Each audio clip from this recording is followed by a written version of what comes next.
ఇవాళ రైతు బతుకులు మాత్రం బాగుపడలే. చాలా రోజుల తర్వాత స్వామినాథన్ కమిషన్ రైతాంగం విషయంలో స్టడీ చేసి దేశ ప్రభుత్వానికి ఒక రిపోర్ట్ ఇచ్చింది. ఈ రాష్ట్రంలో రామచంద్రారెడ్డి గారి కమిషన్ కానీ, జేతి ఘోష్ కమిషన్ కానీ ఇక్కడ కూడా కొన్ని సూచనలు చేసింది. అక్కడ స్వామినాథన్ కమిషన్ కావచ్చు, ఇక్కడ రామచంద్రారెడ్డి జేతి ఘోష్ కమిషన్ కావచ్చు, వీటన్నిటి ఫలితంగా కొంత మార్పు జరిగి రైతుల పట్ల దృష్టి పెట్టడం, రైతు లేకపోతే దేశానికి బువ్వ దొరకదనేటువంటి భావనకు రావడం, ఏదున్నా లేకున్నది కాపాడేటువంటి భావన వచ్చింది. దాంట్లో భాగంగానే రాష్ట్రాలలో రైతాంగానికి ఉచిత కరెంటు కావచ్చు, పంటలకు ఎంఎస్పి కావచ్చు, ఇచ్చిన ఎంఎస్పి పర్ఫెక్ట్గా అమలు చేసే పద్ధతి కావచ్చు, రైతాంగానికి అక్కడక్కడ రుణమాఫీ కావచ్చు. ఈ మధ్య కాలంలో తెలంగాణలో రైతు బంధు కావచ్చు. మొట్టమొదటిసారిగా దేశం నరేంద్ర మోడీ గారి నాయకత్వంలో కిసాన్ సమ్మాన్ యోజన, రైతాంగానికి మొత్తం పెట్టుబడి అందించే బాధ్యత లేకపోవచ్చు, కానీ ఎక్కడో కాడ రైతాంగానికి కొంత వెసులుబాటు కల్పించినటువంటి పద్ధతిలో వాళ్ళు కొన్ని నిబంధనలతో రైతులకు కిసాన్ సమ్మాన్ యోజన కూడా అమలవుతోంది. దేశవ్యాప్తంగా నిబంధనల ప్రకారంగా రైతాంగానికి అంతా ఉంది. మోడీ గారు రాకముందు 1100-1200 రూపాయల లోపు ఉన్నటువంటి ఎంఎస్పి ఇవాళ 2100 పైచీలకు దాదాపు 2200 అయినట్టుంది. ఇప్పుడు ఈ మధ్య మళ్ళా సవరించారు. అంటే మోడీ గారు రాకముందు ఎంత ఎంఎస్పి ఉండనో ప్యాడీ కానీ, మక్కలకు కానీ, ఇతర పంటలకు కానీ ఇవాళ డబుల్ అయింది. డబుల్ అయినప్పటికీ కూడా ఎక్కడో రైతులు ఇంకా బాధపడుతూనే ఉన్నారు. ఇంకా వరదల ముంపు, రాళ్ళవానలు, అకాల వర్షాలు, డ్రై స్పెల్, కీటకాలు, ఇట్లా రకరకాల కారణాల వల్ల ఏదో ఒక రోగం ఇవాళ పత్తికి గులాబీ పురుగు బాధించింది, మక్కకు మొగి పురుగు బాధించింది. ఇవాళ వరి పంటకు కూడా అనేక రకాల తెగుళ్ళు వచ్చినాయి. ఇన్నిటినీ భరిస్తూ రైతులు వ్యవసాయం చేస్తున్నారు. కాంగ్రెస్ పార్టీ ఎన్ని అడ్డుదారులైనా తొక్కి అధికారులకు రావాలని అనుకున్నదేమో, మరి వచ్చేది ఉందా, సచ్చేది ఉందా, ఇచ్చేది ఉందా అనుకున్నదేమో. మరి ఇవాళ అనేక రకాల హామీలు ఇచ్చింది. 6 గ్యారంటీలు, 66 రకాల హామీలు, 420 రకాల పనులు, ఇన్ని హామీలు ఇచ్చింది. ఆనాడు ఈ హామీలు ఇస్తున్నప్పుడు కొంత పరిజ్ఞానం ఉన్న రాజకీయ నాయకుడుగా 20 సంవత్సరాలు రాష్ట్ర ఆర్థిక స్థితి తెలిసిన వాడిగా కొన్ని నేను అడిగినాను, సాధ్యమవుతుందా? మీరు అంటున్నారు ప్రజలకు వెల్ఫేర్ యాక్టివిటీ కానీ, రైతాంగానికి సాయం కానీ మేము హర్షిస్తాం, తప్పు కాదు. కానీ చూసే చెప్తున్నావా, అర్థం చేసి చెప్తున్నావా, అనుభవంతో చెప్తున్నావా, ఓట్ల కోసం చెప్తున్నావా, మోసం చేస్తావా అని చెప్పి అన్నాడు. అడిగిన నేను నాడు పెద్దగా దాని మీద పట్టించుకోలే. ఎందుకంటే అన్నాడు 3 కూడా కేసీఆర్ను ఓడగొట్టాలి, ప్రత్యామ్నాయం వీళ్ళే ఉండాలని చెప్పి వీళ్ళు కోటేయాలని చెప్పి నిర్ణయించుకున్నారు. కాబట్టి రైతు పాలసీ, యువ పాలసీ, విద్యార్థి పాలసీ, నిరుద్యోగ యువత పాలసీ, ఇట్లా ఒక్కొక్క జిల్లాలో ఒక్కొక్క బహిరంగ సభలో రాహుల్ గాంధీ గారి చేత ఒకటి, ప్రియాంక గాంధీ గారి చేత ఒకటి, వాళ్ళ దేశ అధ్యక్షుల చేత ఒకటి, ఇట్లా అనేకం ఇచ్చింది, హామీలు ఇచ్చింది. అందులో ఒక హామీ రైతాంగానికి 2 లక్షల రూపాయలు రుణమాఫీ, అన్కండిషనల్, ఏ కండిషన్ లేదు. ఇవాళ ఏ 6 పేజీల నిబంధనలు అయితే ఇవాళ ప్రకటించారో, రైతు రుణమాఫీకి 6 పేజీల నియమ నిబంధనలు అని చెప్పి ప్రకటించారో, ఈ నియమ నిబంధనలే రైతుకు ఉరితాళ్ళు. ఈ నియమ నిబంధనలే రైతాంగాన్ని మరోసారి వంచడం, మోసం చేయడం తప్ప ఇంకోటి కాదు. ఇవన్నీ చదవాలంటే ఒక అర్ధగంట గంట అయినా కూడా ఇవాళ కూడా వద్దు. రేవంత్ రెడ్డి గారికి స్పష్టమైన అవగాహన ఉన్నది. రేవంత్ రెడ్డి గారు ఒక సందర్భంలో ఉందా అది కిషోర్ గారు, అంటే ఆయన ఏమంటాడంటే, ఆయన మాటలు చెప్తా.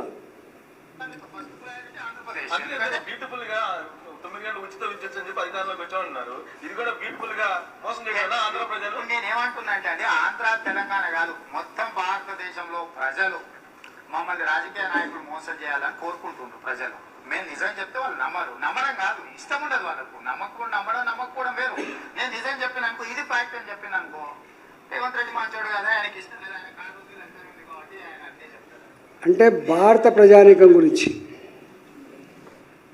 ప్రజానీకం గురించి తెలంగాణ ప్రజానీకం గురించి రేవంత్ రెడ్డి గారు మాట్లాడిన మాట మీరు విన్నారు. ఏమంటాడు ఆయన? రాజకీయ పార్టీలు, రాజకీయ నాయకులు ప్రజల్ని మోసం చేయాలని చెప్పి ఎదురు చూస్తారట. అంటే ఎంత అవమానకరం ఇది. బాధ అంత ఏంటంటే, అసలు ప్రజలకు మరి మాటలు గుర్తున్నాయా లేవా? భారత ప్రజానీకం కానీ, తెలంగాణ ప్రజానీకం కానీ, రాజకీయ నాయకులు, రాజకీయ పార్టీలు మోసం చేయాలనే చూస్తారు, మోసం చేసే నాయకులనే నమ్ముతారు అని. ఇక ఈ మాట అన్న తర్వాత ఇక రేవంత్ రెడ్డి గారు 6 గ్యారంటీల గురించి, 66 హామీల గురించి, 420 రకాల పనుల గురించి ఏం చెప్తాం మనం? మనకన్నా ఉండాలి కొంచెం. ఆయన స్పష్టమైనటువంటి అవగాహన ఉన్నది ప్రజల పట్ల, ప్రజల సైకాలజీ పట్ల, ప్రజల యొక్క ఆలోచన పట్ల ఇంత ఉంది. తెలంగాణ ప్రజలారా, రేవంత్ రెడ్డి గారు మాట్లాడిన మాట మరోసారి అవలోకనం చేసుకోండి.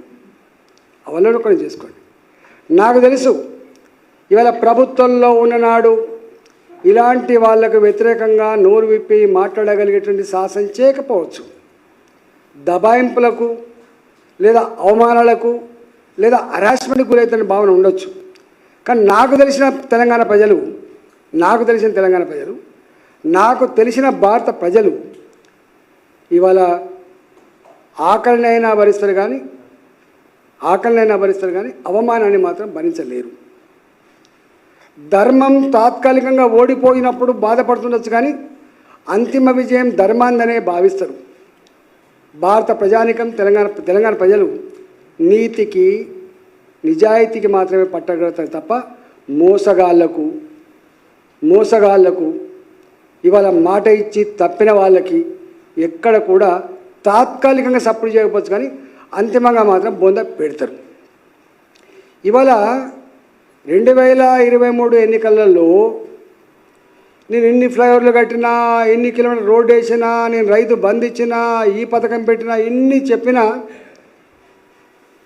చెప్పే మాటకు చేసే పనికి పొంతన లేదని చెప్పి భావించాలి. కాబట్టి విశ్వసనీయత లేని ప్రభుత్వం, విశ్వసనీయత లేని నాయకుడు అని చెప్పి బొందబెట్టి తీసుకొచ్చి ఇవాళ ఒక్క మాట చెప్పాలంటే, ఒక్క రైతాంగం కాదు, తెలంగాణలో ఉంటుంటే అన్ని వర్గాల ప్రజలు కూడా ఇవాళ మాట్లాడుకున్న మాట ఏంటంటే, మోసగించబడ్డం మరోసారి, దగా చేయబడ్డం మరోసారి.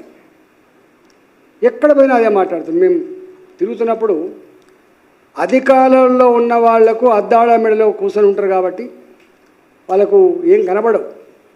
ఆహా ఓహో అని చెప్పి పొగిడేవాళ్ళు వస్తేనే ఇష్టపడతారు తప్ప ముక్కు మీద అయ్యో నువ్వు ఈ మాట అంటివి, ఇది అమలు చేస్తలేవు, అయ్యో ఈ కరెంటు మనం వచ్చినాక రావట్లేదు, ఈ మోటార్లు కాలిపోతున్నాయి, ట్రాన్స్ఫార్మర్లు కాలిపోతున్నాయి, పంటలు ఎండిపోతున్నాయి అని చెప్పి ఎవరైనా మాట్లాడిన అనుకోండి, నీకు ఎక్కడ తెలిసిందా, నువ్వు ఎక్కడ చూసినావా అని చెప్పి ఎదురుదాడి చేసే ప్రమాదం ఉంటుంది. కాబట్టి అంటే ఇవాళ రేవంత్ రెడ్డి ప్రభుత్వం కూడా అద్దాల మెడలో కూర్చొని నాకు 5 ఏళ్ళు అధికారం ఇచ్చిండ్రు, నేను ఏమైనా చేసుకుంటా, బ్లాంక్ చెక్ ఇచ్చినటువంటి అహంకారం తప్ప ఇంకోటి కాదు. నేను ఒకటి స్టేట్గా అడుగుతున్నా, తెల్ల రేషన్ కార్డు ప్రామాణికం అంటున్నాను. తెల్ల రేషన్ కార్డుకి ఎవరికి వస్తుంది? చదువుకున్నాడా ఎప్పుడైనా? రేవంత్ రెడ్డి గారు చదువుకున్నవాను. 3.5 ఎకరాల తరి పొలం, 7 ఎకరాల కుష్కి పొలం, ఇది ఉన్న వాళ్ళకు మాత్రమే తెల్ల రేషన్ కార్డు వస్తుంది. 3.5 ఎకరాల పొలం కంటే ఎక్కువ పొలం ఉన్న వాళ్ళకు రేషన్ కార్డు రాదు. 7 ఎకరాల పైబడి భూమి ఉంటే రాదు. రెండవది 10 ఏళ్ళు అవుతుంది. నేను కూడా మన మంత్రిగా ఉన్నప్పుడు మా ముఖ్యమంత్రి గారు చెప్పినాం అన్నాడు, తెల్ల రేషన్ కార్డు ఇవ్వక 10 ఏళ్ళు అవుతుంది. మరి 10 ఏళ్ళ నుంచి తెల్ల రేషన్ కార్డు లేదని నువ్వే చెప్పినావు. మీరు ప్రభుత్వం రాగానే రేషన్ కార్డుల కోసం దరఖాస్తు తీసుకొని ఇప్పటిదాకా ఇవ్వలేదు. రేషన్ కార్డు ప్రింట్ చేసేయడానికి ఈ హైటెక్ యుగంలో 7 నెలలు పడుతుంది, ఇవ్వలేదు.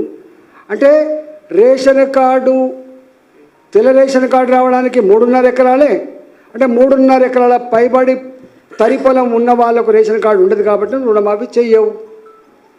7 ఎకరాల మెట్ట భూమి ఉంటే రేషన్ కార్డు రాదు కాబట్టి అంతకంటే ఎక్కువ ఉంటే నువ్వు దీనికి ఇవ్వవు.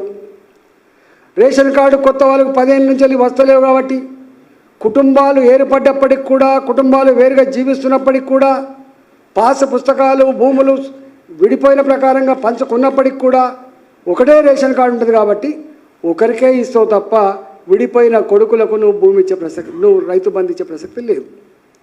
అంటే పొమ్మనక పొగబెట్టినట్టు తప్ప, ఎగబెట్టుడు తప్ప ఇంకోటి లేదు. దీని మీద తెలంగాణ రైతాంగం, ఏ 69 లక్షల మంది తెలంగాణ రైతులు ఇవాళ రుణమాఫీ జరుగుతుంది, మా అప్పుల ఊపి నుంచి బయటపడతాం, మేము ఎగబెట్టిన రైతులు ఎక్కడున్నారా అంటే తెలంగాణ ఉన్నారనేటువంటి అవమానం పోతుంది అని చెప్పి ఏదైతే ఎదురు చూసిందో వాళ్లకు నిరాశ తప్ప ఇంకోటి లేదు. ఇవాళ ఈ రేషన్ కార్డు పెట్టామంటేనే ఇది ఒక అవమానం. రెండవది, ప్రభుత్వ ఉద్యోగి రేషన్ కార్డు ఉండదు, రిటైర్డ్ ఉద్యోగులు రేషన్ కార్డు ఉండదు, ఆర్టీసీ కార్మికులు రేషన్ కార్డు ఉండదు, చివరికి అవుట్సోర్సింగ్లో పనిచేసే 12,000 13,000 ఉద్యోగులు రేషన్ కార్డు ఉండదు, సింగరేణి కార్మికులు రేషన్ కార్డు ఉండదు, రాదు రేషన్ కార్డు. అంటే వీళ్ళందరూ కూడా ఊర్లల్లో 2 ఎకరాలు 3 ఎకరాలు భూమి కలిగి ఉండి వ్యవసాయ ఆ మట్టిని నమ్ముకొని ఊరిని వదిలిపెట్టలేక, ఆ వ్యవసాయ బంధాన్ని విడిచిపెట్టలేక వ్యవసాయం చేస్తున్నావు. వాళ్ళందరికీ నువ్వు ఎగనామం పెట్టినట్లు లెక్క, అంటే నువ్వు ఇవ్వనట్లు లెక్క. నువ్వు రైతు రుణమాఫీ చేయవు. ఇవాళ అంటున్నారు, ఎవరైతే ఇన్కమ్ ట్యాక్స్ పే చేస్తున్నారో వాళ్ళకు కూడా నువ్వు ఇవ్వమని అంటున్నావు. ఇన్కమ్ ట్యాక్స్ ఇవాళ పెద్ద పెద్ద కంపెనీలు మాత్రమే ఇన్కమ్ ట్యాక్స్ పే చేస్తలేవు. ఇవాళ ఇన్కమ్ ట్యాక్స్ పే చేస్తున్న ప్రభుత్వ ఉద్యోగులు, సింగరేణి కార్మికులు, రిటైర్డ్ ఉద్యోగులు, అన్నిటికంటే మిక్కిలి రైతులు కూడా అక్కడక్కడ ఇల్లు కట్టుకోవాలన్నా, ఏవో కారు కొనుక్కోవాలన్నా, కొడుకును అమెరికా పంపించాలన్నా కూడా క్రిసిల్ రేట్ల మీద మాట్లాడుతున్నారు. క్రిసిల్ రేట్స్ అని మాట్లాడుతున్నారు. అంటే బ్యాంకులలో మాకు అకౌంట్లు ఉండాలి, మాకు ఇన్కమ్ ట్యాక్స్ పే చేసినట్టు కూడా ఉండాలి అని చెప్పి వాళ్ళు కూడా ఈ మధ్య కాలంలో ఇన్కమ్ ట్యాక్స్ పే చేస్తున్నారు. 5,000 పే చేస్తారా, 10,000 పే చేస్తారా అంటే ఇన్కమ్ ట్యాక్స్ పే చేస్తున్నారనే పేట నిజమైన భూమిని నమ్ముకున్న రైతులందరికీ కూడా నువ్వు ఎగనామా పెట్టే ప్రయత్నం చేస్తున్నావు. దీంట్లో నేను అడుగుతున్నా రేవంత్ రెడ్డి గారిని, సరే నీ మాట చాలా స్పష్టంగా అర్థమైపోయింది, మోసం చేసేవాళ్ళని నమ్ముతారు కాబట్టి మోసం చేస్తున్నా నిన్నే నమ్ముతారు, తాత్కాలిక నమ్ముతారు. నేను అడుగుతున్నా, ఏ సోనియా గాంధీ గారు పుట్టినరోజు సందర్భంగా ఇస్తా అని చెప్పినవో, దేవత అని చెప్పినవో, ఆ దేవత మీద ప్రమాణం చేసిన మీరు మొన్న జోగులాంబ, మా యాదగిరి నరసింహ, మా వేమరాడ రాజన్న, మా భద్రాద్రి రాముడు, అన్ని దేవతల మీద, శివలాల్ మహారాజు అన్ని దేవతల మీద కూడా ప్రమాణం చేసినాం. అంటే నీ మాటకు నమ్మకం పెడతలేరని చివరికి దేవుళ్ళను కూడా అడ్డం పెట్టుకొని చేసినాం. నేను అంటున్నా, తెలంగాణ ప్రజలారా, ఎన్నికల ముందు కావచ్చు, ఎన్నికల తర్వాత కూడా కావచ్చు, రేవంత్ రెడ్డి గారు ముఖ్యమంత్రి హోదాలో రైతు రుణమాఫీ గురించి మాట్లాడినటువంటి మాటలన్నీ కూడా మీరు వినండి. నేను వారు ఎన్నికల ముందు మాట్లాడి ఇంకెంత మాట్లాడి అంటే మీరు ఎందుకు కడుతున్నారు రుణాలు, ఒకవేళ మీరు ఏమైనా కట్టిన వాళ్ళు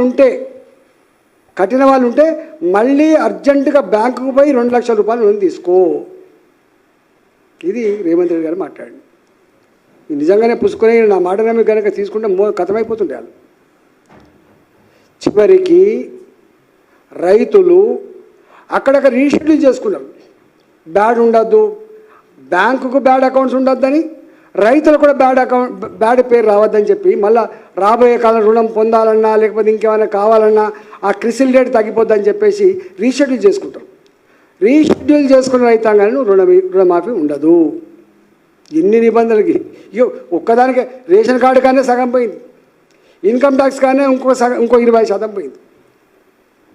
ఇప్పుడు రైతులు కూడా అప్పుడప్పుడు వాళ్ళ పిల్లలు ఫారెన్ పోవాలన్నా, వాళ్ళ పిల్లలు ఎక్కడైనా ఇండస్ట్రీ పెట్టుకోవాలన్నా, సొంత కాలం మీద ఏదైనా పెట్టుకోవాలంటే, రుణానికి పోవాలంటే పాత రుణం కట్టకుండా కొత్త రుణం ఇయ్యము. అట్లా కూడా కట్టింది వాళ్ళు. అంటే రైతులు వాళ్ళ అవసరాల కోసం కట్టిన రుణాలు ఉంటే కూడా నువ్వు పైసలు ఇవ్వవు, రీషెడ్యూల్ చేసుకున్నా కూడా పైసలు ఇవ్వవు.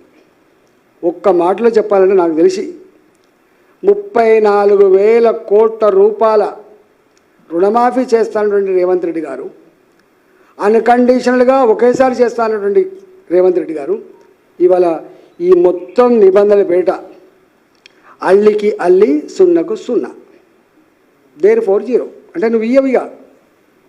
తెలంగాణ రైతులారా ఆలోచించామని చెప్పుకుంటారు. ఇదే తెలంగాణ రైతాంగానికి ఇంకో కొన్ని హామీలు ఇచ్చిండు. ఎంత మోసం చూడండి. 7 నెలలు కాకముందే 7 రకాల అవతారాలు ఎత్తుతాను ప్రజల్ని. రైతులారా మీకు క్వింటాలకి 500 రూపాయల బోనస్ ఇస్తా. ఆ మాట ఇంకా మరవకముందే వెనకడంటేనో టీవీలు లేవు, వెనకడంటే రికార్డులు లేవు. ఏది రాత్గాయా బాత్గాయ అంటే నడిచింది. రాత్గాయ బాత్గాయ లేదు ఇప్పుడు. 10 ఏళ్ల క్రితం నువ్వేం మాట్లాడినామో బయటికి తీస్తాను. నీ మాటలు మళ్ళీ నువ్వు బుకాయించడానికి కూడా ఆస్కారం లేదు. ఇది నా వాయిస్ కాదు, ఇది నాది కాదనే లేదు. చక్కగా బాగా తెచ్చి పెడతాను. ఏం చెప్పినావు? 500 రూపాయల బోనస్ ఇస్తా అని చెప్పిన మీరు మొన్న వాళ్ళు వచ్చిన తర్వాత పంటనే తక్కువ. మొట్టమొదటిసారిగా మళ్ళీ పంటలు ఎండిపోయినాయి. మొన్నటిసారి చాలా సంవత్సరాల తర్వాత రెండవ పంట దిగుబడి తక్కువ వచ్చింది. కరెంటు లేక, నీళ్ళు సరిగా మేనేజ్మెంట్ చేయలేక, మోటార్లు కాలిపోయి, ట్రాన్స్ఫార్మర్లు కాలిపోయి ఇలా సరైన పంట రాలి. గా పంటకు కూడా 500 రూపాయలు ఇచ్చేటువంటి దమ్ము నీకు లేదు. ఏం చెప్పినావు? గా పంటకు కూడా సన్న వడ్లకు మాత్రమే ఇస్తాం, దొడ్డు వడ్లకి ఇయ్యం. నీకు తెలుసా? అసలు తెలంగాణ రైతులకు తెలుస్తుంది.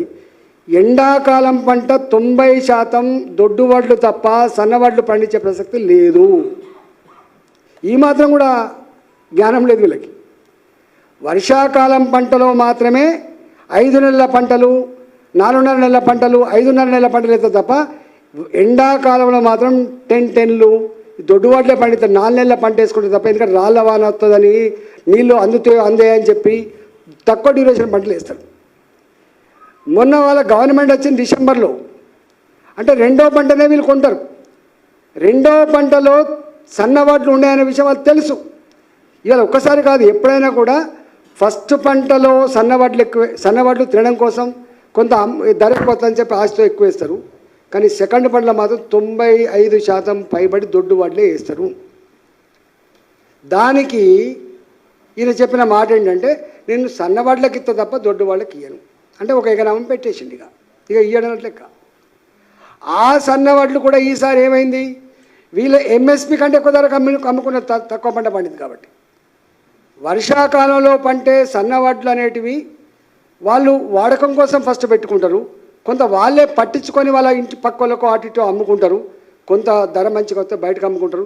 కొంచెం మాత్రమే మార్కెట్ పోయే ఆస్కారం ఉంటుంది. అంటే సన్నవడ్లు మార్కెట్కు రావు, సన్నవడ్లకు 500 రూపాయల బోనస్ ఇచ్చేది లేదు. ఇది నీ వాలకం. రైతులనే మోసం చేసినంటే, అందుకనే ఎద్దేడిచిన వ్యవసాయం బాగుపడదు, రైతు ఏడిచిన రాజ్యం బాగుపడదు. ఇవాళ రైతులు తప్పకుండా కన్నీళ్లు పెడతారు. వాళ్ళు శాపనార్థాలు రేవంత్ రెడ్డి ప్రభుత్వానికి ఇవ్వడం ఖాయం. పాపం వాళ్ళు నమ్మిండ్రు ఈయన పిట్టలతో లెక్క మాట్లాడుతుంటే ఉపన్యాసం ఇస్తుంటే బాగానే మాట్లాడుతుంది కదా అని చెప్పి నమ్మిండ్రు. అంటే అతి తక్కువ కాలంలో ప్రజాక్షేత్రంలో నమ్మకం కోల్పోయిన వ్యక్తి ఎవరైనా ఉన్నారంటే రేవంత్ రెడ్డి ప్రభుత్వం. వాళ్ళ యావంతా వాళ్ళ ధ్యాస అంతా వేరే దాని మీద ఉన్నది. మొత్తం ఆగమాగం ఉన్నారు. ఒక్క వర్గం కాదు, ఎవరిని కదిలించినా కూడా ఏడిపోయి ఉన్నది. ఇల్లు కట్టుకుంటూ ఏడుస్తూనే ఉన్నాడు, పర్మిషన్కి పైసలు అడుగుతున్నారు. ఇంజనీరింగ్ కాలేజీలోడు ఏడుస్తూనే ఉన్నాడు, 4 ఏళ్ళ నుంచి మాకు డబ్బులు వస్తలేవు, 4 ఏళ్ళ నుంచి డబ్బులు వస్తలేవు, వాళ్ళు ఇవ్వలేదు వీళ్ళు ఇవ్వలేదు, సర్టిఫికేట్ వస్తలేవు. పిల్లలు పీజీలకు పోవాలంటే, పిల్లలు ఉద్యోగం వస్తే బయటికి పోవాలంటే, పిల్లలు అమెరికాకు పోవాలంటే సర్టిఫికేట్ రాకపోతే దేవుడా అంట సప్పో చేసి పాత అప్పు కడితేనే సర్టిఫికేట్ ఇస్తాడు యజమాని, తప్ప ఎక్కడ సర్టిఫికేట్ ఇస్తలేదు. కనీసం ప్రజలు ఇబ్బంది పడే, నువ్వు పెన్షన్ 2000 రూపాయలు 4000 పంచలేదు, ఓ అర్థం ఉంది, ఇంకో 2 నెలలు ఆగుతారు మా వాళ్ళు. ప్రతి ఆడబిడ్డకు 2500 రూపాయలు ఇస్తా అని చెప్పినావు, 7 నెలలు అవుతుంది ఇవ్వలేదు, ఇంకో 2 నెలలు ఆగుతారు నువ్వు ఇచ్చేదాకా, అదొక అర్థం ఉంది. మా వాళ్ళకు 4000 రూపాయల పెన్షన్ జాగాలో హ్యాండిక్యాప్లకు 6000 ఇస్తా అన్నావు, ఇవ్వలేదు, ఒక అర్థం ఉంది. కానీ చదువుకున్న పిల్లలకు కోర్స్ అయిపోయిన తర్వాత సర్టిఫికెట్లు రాకపోతే పీజీలు ఎట్లా జాయిన్ అవుతారు, బయట దేశాలకు ఎట్లా పోతారు, ఉద్యోగానికి ఎట్లా పోతారు, ఆ సోయని ఉండాలి కదా నీకు. సోయి లేదు నీకు. మీరంతా మళ్ళా వస్తుందో రాదో అని చెప్పి 10 ఏళ్ళు అధికారం లేకపోతే ఆవురావురమన్నట్టుగా ఎక్కడో అక్కడ దండుకుంటుండు తప్ప ప్రజలు ఏమైపోతున్నారు, ప్రజల జీవితం ఏమైపోతుంది, మనం ఇచ్చిన మేనిఫెస్టో అదొక భగవద్గీతతో సమానం కదా అనేటువంటి భావన లేదు. మళ్ళీ వీళ్ళు ఢిల్లీలో వచ్చి మాత్రం మాట్లాడుతుంటారు, ఈ ప్రభుత్వం ఇట్లా చేసింది అట్లా చేసింది మాట్లాడతారు. మాట ఇస్తే తప్పని వ్యక్తి నరేంద్ర మోడీ గారు. మేనిఫెస్టోలో పెట్టినే కాకుండా మేనిఫెస్టోలో పెట్టని వాటిని కూడా అమలు చేసిన పార్టీ భారతీయ జనతా పార్టీ. కానీ నీది రాత్ గయా బాత్ గయా. నీ మేనిఫెస్టో చిత్తు కాగితంతో సమానం, చిత్తు కాగితం సమానం. అది నీకేం కావాలి, ఎమ్మెల్యేలు కావాలి నీకు. ఓ అగమాగం. ఇదే రేవంత్ రెడ్డి గారు ఆనాడు వాళ్ళ పార్టీ ఎమ్మెల్యే పోతున్నప్పుడు ఎన్ని కోట్లకు అమ్ముడు పోయింది మీరు, ఏ కాంట్రాక్ట్లకు అమ్ముడు పోయింది మీరు. మిమ్మల్ని ప్రజాక్షేత్రం రాళ్ళతో కొట్టి చంపుతారు. అయారాం గయారాం వాళ్ళ ఆధ్వర్యంలో జరిగింది. యాంటీ డిఫెక్షన్లా రాజీవ్ గాంధీ తీసుకొచ్చిండు. ఇవాళ మళ్ళీ మేనిఫెస్టోలో పెట్టిన రాహుల్ గాంధీ గారు ఏమని, ఒక పార్టీలో గెలిచి ఇంకొక పార్టీలోకి పోతే మొత్తం శాశ్వతంగా రద్దు చేయాలని చెప్పిండు శాసనసభ్యత్వాన్ని. కానీ చేస్తూనే ఉన్నాడు. కేసీఆర్ జుట్ల పుట్టినట్టే ఉన్నాడు. ఆయన కనీసం 2/3 వచ్చేదాకా ఆగి 12 మందిని ఒకసారి కలుపుకున్నాడు. కానీ ఎక్కడో అక్కడ కప్తూనే ఉండు. ఆఫీస్కి పోయి కప్తాండ్రు, ఇంటికి పోయి కప్తాండ్రు, ఇళ్ళని పిలిపించుకొని కప్తాండ్రు. నీకు ఎమ్మెల్యేలను పార్టీ మార్పించుకున్నంత యావా ధ్యాస నా రైతు రుణమాఫీ మీద కానీ, నా రైతులకు 500 రూపాయలు బోనస్ ఇచ్చే విషయంలో కానీ, నా తెలంగాణ ఆడపిల్లకు 2500 రూపాయలు నెలకి ఇచ్చే విషయంలో కానీ, నా తెలంగాణ ముసలి తల్లకు 4000 రూపాయల పెన్షన్ ఇచ్చే విషయంలో కానీ, నా తెలంగాణ నిరుద్యోగ యువతకి ఉద్యోగాల నోటిఫికేషన్ ఇచ్చే విషయంలో కానీ, నా తెలంగాణ నిరుద్యోగ యువతకి 4000 రూపాయలు వృత్తి ఇచ్చే విషయంలో కానీ, నా తెలంగాణ చిన్నారి ఆడపిల్లలు కాలేజీలో చదువుకునే వాళ్ళకు స్కూటీ ఇచ్చే విషయంలో కానీ నీకు లేదు. నిన్న మొన్న చూసిన నేను పేపర్లో ఇదే ముఖ్యమంత్రి ఒక మాట అన్నాడు, నెలకు 7,000 కోట్ల రూపాయల అప్పులకు పోతున్నాయి, అసలు ప్లస్ వడ్డీ కలితే నెలకు 7,000 కోట్ల రూపాయలు పోతున్నాయని చెప్తున్నాడు. తెలియదా నీకు? దేశాన్ని పాలించిన వాళ్ళు, 100 సంవత్సరాల చరిత్ర కలిగిన వాళ్ళు చదువుకోలేదా మీరు? ఆ మాత్రం జ్ఞానం లేకుండా ప్రకటించినవా అని మేము చెప్పినాం.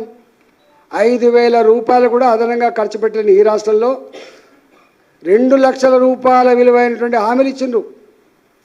దాంట్లో 1,00,000 కోట్ల పైబడి హామీలు ప్రతి సంవత్సరం విధిగా ఇవ్వాల్సి, నేను తప్పించుకోవడానికి ఆస్కారం లేదు. పెన్షన్ ఒకసారి ఇచ్చిందంటే మళ్ళీ తప్పించుకోవడం లేదు. 500 రూపాయల బోనస్ రైతులకు తప్పించుకోవడం లేదు. ఒక సంవత్సరం ఇచ్చి ఊరుకునేది కాదు అది. 2,500 రూపాయలు ఎవ్రీ మంత్ నువ్వు గౌరవ వేతనం ఇవ్వాల్సిందే.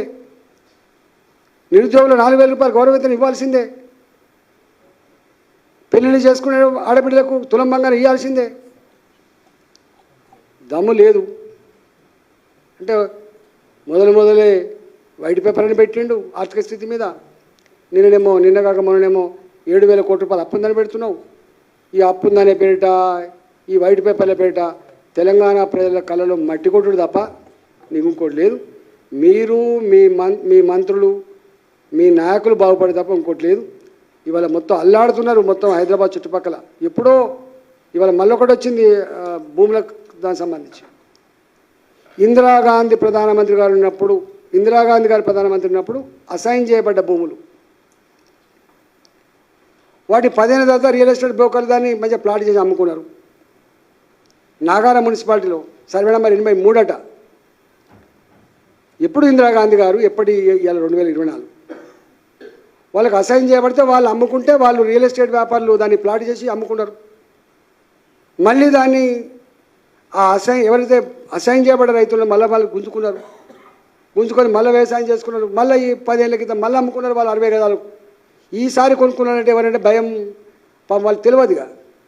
అప్పుడేమో రియల్ ఎస్టేట్ వ్యాపారం కొనుక్కున్నారు. మొన్న కొనుక్కునేది మాత్రం వంశరాజుల కులము, దొమ్మరోళ్ళు, గంగిరెద్దులోళ్ళు, బుచ్చగాళ్ళు. ఒక మాట చెప్పాలంటే బుచ్చగాళ్ళు కొనుక్కున్నారు 60 గజాలు. ఎవరు కొనుక్కుంటారు? మనం కొనుక్కుంటామా? 60 గజాల భూమి 8 గజాల భూమి కొనుక్కొని ఇల్లు కట్టుకుంటే ఇలా ఎంఆర్ఓ పోయి నోటీసులు ఇచ్చిండు.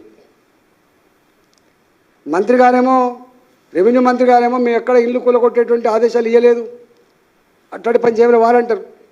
కింద మాత్రం ఎంఆర్ఓలు ఆర్డీఓలు విచ్చలవిడిగా విరుచుకపడి బెదిరియాలి, 10 ఇల్లు కూలగొట్టాలి, వీళ్ళపై బేరం పెట్టాలి, ఆ పేదపై వీళ్ళ కాళ్ళ మీద పడాలి, వాళ్ళకి ఇన్ని డబ్బులు సమకూర్చుకోవాలి. ఇది ఎజెండా. దీని కోసం ఉన్నారు తప్ప ఈ ఇచ్చిన హామీలు అమలు చేసే దాంట్లో లేరు. నేను ఒకటే డిమాండ్ చేస్తున్నా, నీకు ఏమాత్రం నిజాయితీ ఉన్నా చిత్తశుద్ధి ఉన్నా ఆనాడు అన్కండిషనల్గా ఏదైతే రైతు రుణమాఫీ చేస్తా అని చెప్పినామో వెంటనే రైతు రుణమాఫీ చేయాలి, లేకపోతే ప్రజాక్షేత్రంలో నీకు తప్పదు శిక్ష అని చెప్పి హెచ్చరిస్తా ఉన్నాను భారతీయ జనతా పార్టీ.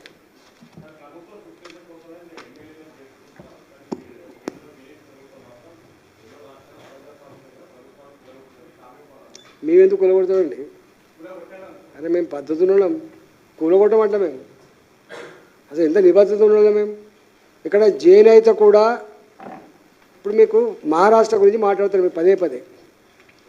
మహారాష్ట్రలో ఎన్నికల ముందే మా అలయన్స్ ఉన్నది. ఉద్ధవ్ ఠాక్రే గారితో బీజేపీ పార్టీతో అలయన్స్ ఉన్నది. గెలిచినాం మేము, ప్రజా మ్యాండేట్ పొందినాం. అక్రమంగా కాంగ్రెస్ పార్టీ దానికి మాటలు చెప్పరాదు పోయి వాళ్ళతో జతకట్టి ప్రభుత్వం ఏర్పాటు చేశారు. ఎన్నికల ముందు జతకట్టినటువంటి పార్టీతో ఉండదా? చెప్పండి మీరు. ఆనాడు భారతీయ జనతా పార్టీ అక్కడ ఉన్నటువంటి ఉద్ధవ్ ఠాక్రే పార్టీ జెండాల మీద గెలిచిన మనం అనైతికం కాంగ్రెస్ పార్టీతో పోవడం, సిద్ధాంతపరం కూడా మనకు కాంగ్రెస్ పార్టీతో కొట్లాడి పెరిగిన పార్టీ ఎట్లా కలుస్తామండి కాంగ్రెస్ పార్టీతో అని చెప్పి అందులో ఉన్నటువంటి మెజార్టీ శాసనసభ్యులు భారతీయ జనతా పార్టీకి వచ్చారు. గవర్నమెంట్ ఏర్పాటు చేసినాం. అక్రమం జరిగితే సక్రమం చేసింది, గుర్తుపెట్టుకోండి.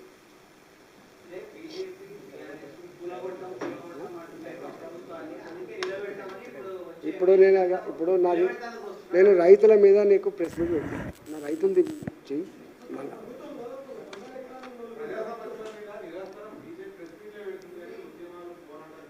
చేస్తారు అన్నీ అయితే ఉండే. మా అంత ప్రజా పోరాటాలు చేసిన పార్టీ, దెబ్బతిన్న పార్టీ, జైలుకు పోయిన పార్టీ, కేసులు పెట్టించుకున్న పార్టీ ఎవరు లేడు. మేమే చీమలు పుట్టలు పెడితే పావులు చేరినట్టే మేము కొట్లాడిన కేసీఆర్ వ్యతిరేకంగా పావులు లెక్క కాంగ్రెస్ పార్టీ వచ్చింది.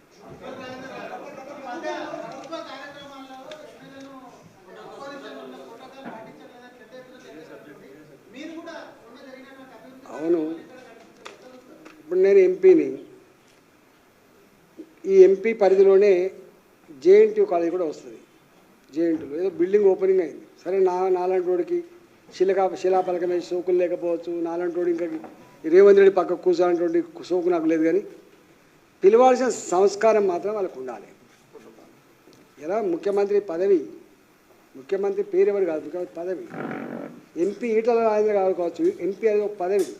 రాజ్యాంగబద్ధంగా సంక్రమించబడ్డటువంటి పదవులలో ఎవరున్నా కూడా వాళ్ళ ప్రోటోకాల్స్ నిర్దేశించబడ్డ ప్రకారం అమలు చేయాలి. అది అమలు చేయకపోతే కేసీఆర్ అమలు చేయకపోతే ఏమైంది అప్పుడు కొట్లాడాడు నన్ను కేసీఆర్ గారు పిలుస్తలేడు నన్ను అప్పుడు లొల్లి పెట్టాడు ఈ కేసీఆర్ని ఏం చేశారు ప్రజలు బొందబెట్టారు మళ్ళీ ఈయన కూడా గది పడుతుంది ఇవన్నీ రికార్డ్ అవుతాండి మొత్తం ప్రజాక్షేత్రంలో ఈటల రాజేందర్ గారిని జేఎన్టీ కాలేజీలో ప్రోటోకాల్ ప్రకారంగా పిలవకపోతే ఇవాళ వాళ్ళకి ఏం కాకపోవచ్చు కానీ ఎక్కడో ప్రజాక్షేత్రంలో రికార్డ్ అయితే ఉంటుంది ఇట్లాంటి రికార్డులు చాలా అయ్యే కథమైపోతారు